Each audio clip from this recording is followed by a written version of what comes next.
It's time for City Beat, your source for all the latest news on the city of Thompson. Only on 102.9 CHTM, your radio station.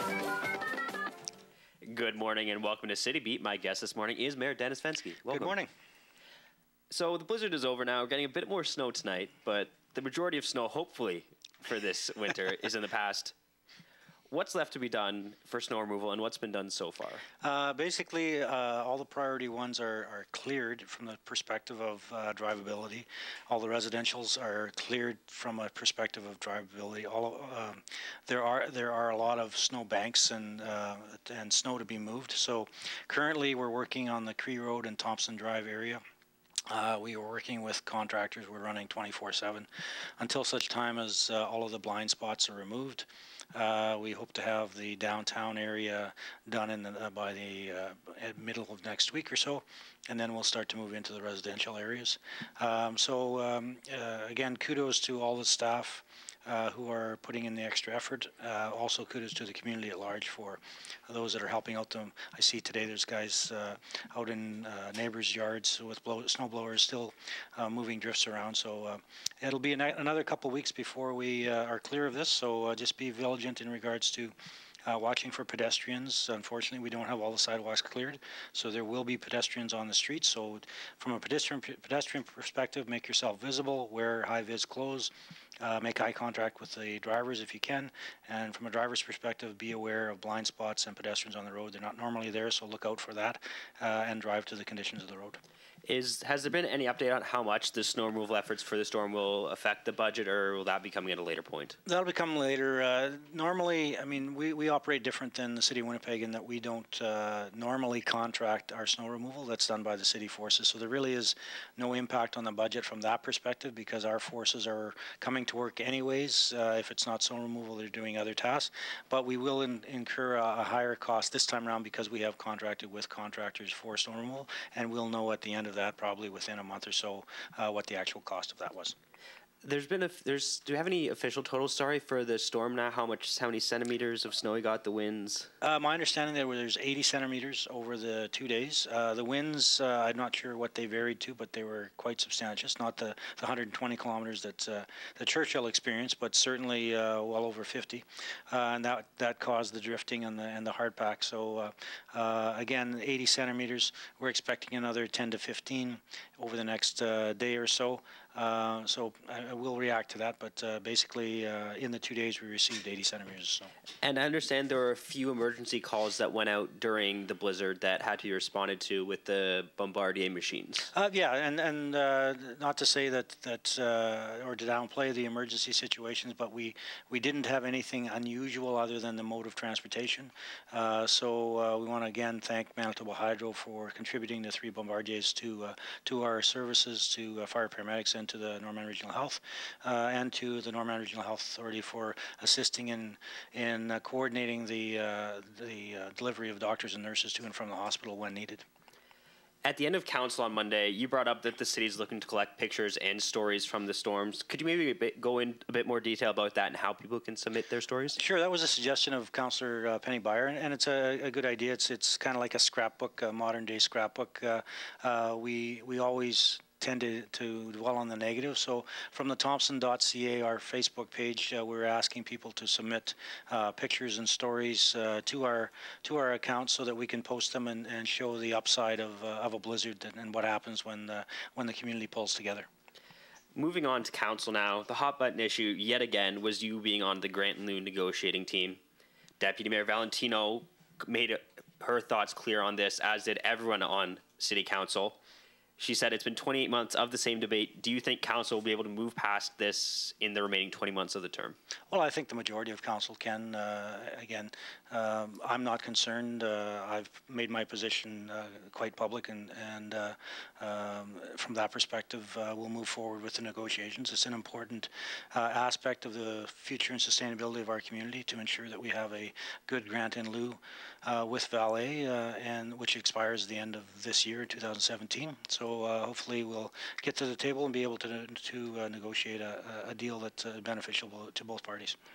Do you know when the negotiations will start, and are you expecting much change from the previous agreement? For as far as the committee, we have now adopted our 3 appointees. The school district will appoint theirs. The LGD, Local Government District of Manitoba, will have a rep. Once those are all named, we'll send a letter to Valley Canada to say that we would like to start and meet. I would think that would take 3 to 4 months to get through that. I would think there will be an announcement in the fall. In regards to from the grant in lieu itself, the community is looking for stability. So we'll see what the offer is, and hopefully we'll be able to sustain some stability moving post 2018. There were 2 items that were removed from the agenda before the council meeting started on Monday. They're both letters from Minister Eileen Clark to do with the funding for public transit and the Clean Water and Wastewater Fund. Why were they removed from the agenda? They were just premature in the information that was there. There's another couple of pieces of information that are required, and once that comes, then we'll put together the whole package and present it to council. There were 2 pieces of correspondence that I think had the most discussion anyway during council. The first was from the Thompson Neighborhood Renewal Corporation about a study they did. Have you had a chance to read the report fully? I know it's a very thorough article and there's a lot of information. I've read some of it, and from the report itself, the findings don't really surprise me from that perspective. We're looking forward to, we forwarded the report to the Liga Committee and also to the Public Safety Committee and Aboriginal Accords, and so they'll be discussed at the committee level as well. The other one was from Molson Canadian and the Devons Network. They're looking for nominations about volunteers and outstanding citizens in the community. Could you maybe explain a bit more about what they're looking for and how people can get nominated? This was from, as you said, from Molson Canadian and the corporation.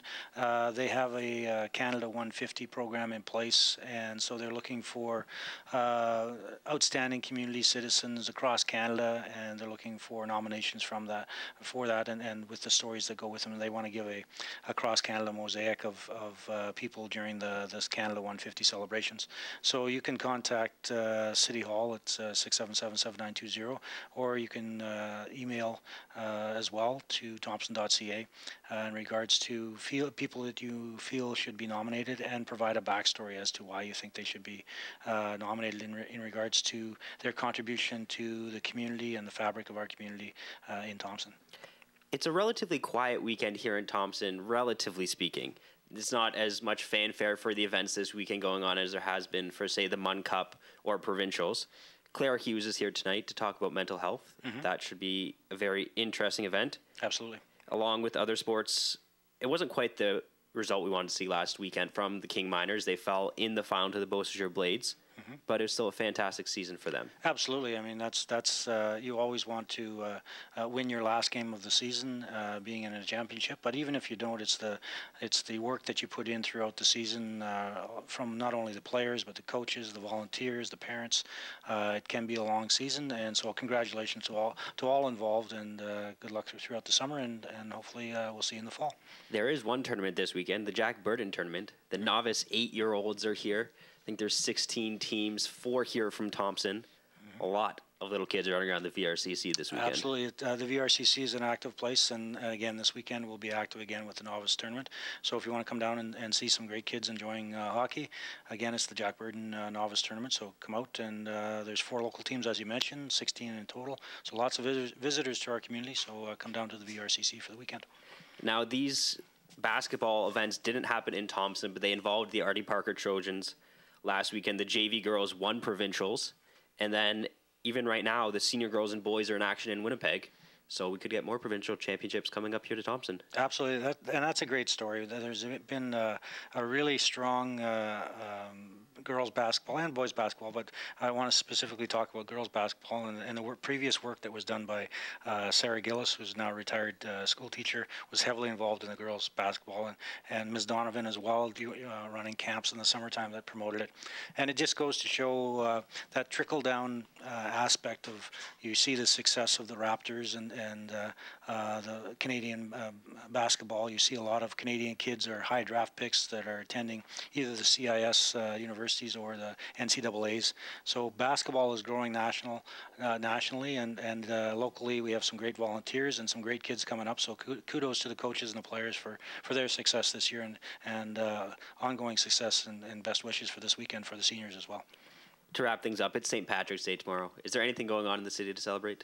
Well, I think there may be some green beer being put out in certain establishments, so I would ensure everyone to enjoy St. Paddy's Day, but also be safe, make good decisions, and make sure you arrive home safe and do not drink and drive. And finally, are you doing anything to celebrate St. Patrick's Day? Actually, I'm going to be golfing, and we usually wear green knickers to celebrate St. Paddy's Day. Well, that's all the time we have for this edition of City Beat. Thanks again to my guest, Mayor Dennis Fenske. What a way to end. If you have any way you'd like to answer next week, email in advance to chmnews@arcticradio.ca. For 1029 CHTM, I'm Stuart Walter. City Beat will be back next Thursday.